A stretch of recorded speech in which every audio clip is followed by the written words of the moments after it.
Imagine a helicopter lifting off. The main rotor blades are spinning powerfully, creating the lift needed to get airborne. But these spinning blades also create a powerful rotational force known as torque. Torque is the same force you feel when you use a screwdriver. As you turn the screwdriver, your hand wants to twist in the opposite direction. In a helicopter, the main rotor's torque would cause the entire aircraft to spin uncontrollably if left unchecked. This spinning motion is extremely dangerous, especially during takeoff and landing when the helicopter is close to the ground. This is where the tail rotor comes in, acting as a powerful force to counteract the torque and keep the helicopter stable.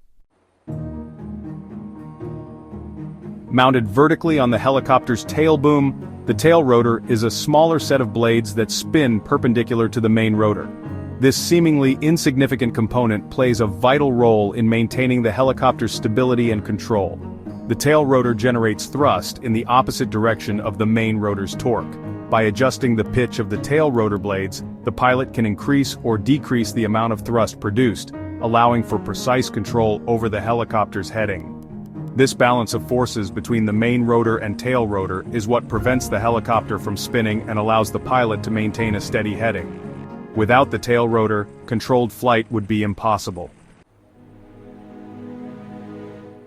The tail rotor is not only essential for maintaining a steady heading, but also plays a crucial role in executing controlled turns. When the pilot wants to turn the helicopter, they use the foot pedals to adjust the pitch of the tail rotor blades.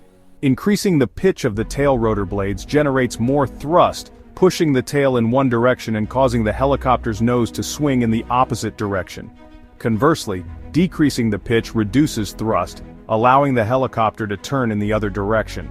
This coordinated movement between the main rotor, tail rotor, and the pilot's control inputs allows for precise and controlled turns, making the helicopter a highly maneuverable aircraft. Section 4. Holding steady. The tail rotor's role in hover. One of the most challenging aspects of helicopter flight is maintaining a stable hover remaining stationary in the air. This maneuver requires precise control over all of the helicopter's control surfaces, including the tail rotor. Even the slightest gust of wind or change in atmospheric conditions can cause the helicopter to drift or spin. The pilot must constantly make small adjustments to the tail rotor's pitch to counteract these forces and maintain a stable hover. This delicate dance between the pilot's inputs and the tail rotor's response is what makes hovering possible. It highlights the critical role the tail rotor plays in maintaining stability and control in all phases of flight. Section 5. Beyond the tail rotor. Alternative anti-torque systems. While the traditional tail rotor is the most common method for counteracting torque in helicopters, there are alternative anti-torque systems in use. Fenestron, or ducted fan, replaces the exposed tail rotor with a fan enclosed within a shroud or duct. This design offers several advantages, including increased safety for people and objects on the ground, reduced noise, and improved efficiency at higher speeds. NOTAR, or no-tail rotor system, eliminates the need for an external tail rotor altogether.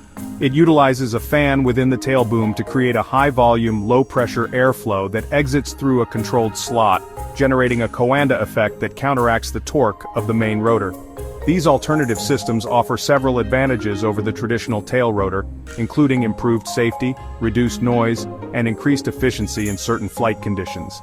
However, each system has its own set of advantages and disadvantages, and the choice of anti-torque system ultimately depends on the specific requirements of the helicopter's design and intended use.